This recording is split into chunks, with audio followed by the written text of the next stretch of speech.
நடிகை மனோரமாவின் திரை வாழ்க்கையில் யாரையும் காயப்படுத்தி அவர் பேசியதாக எங்கும் பதிவுகள் இல்லை.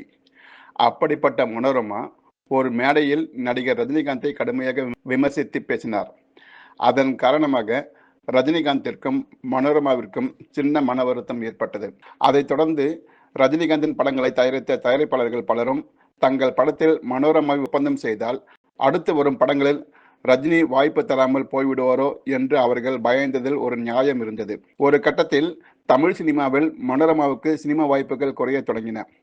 இது ரஜினிகாந்த் கவனத்திற்கு சென்றது.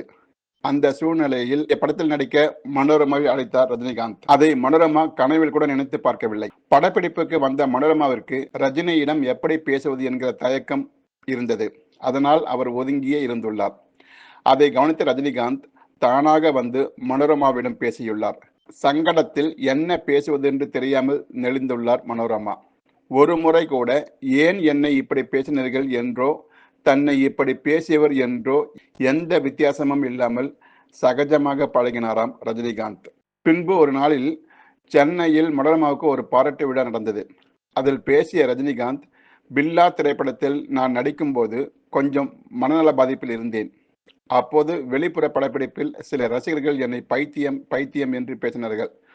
அப்படி பேசியவர்களை வார்த்தைகளால் வறுத்து எடுத்து விட்டார் மனோரமா.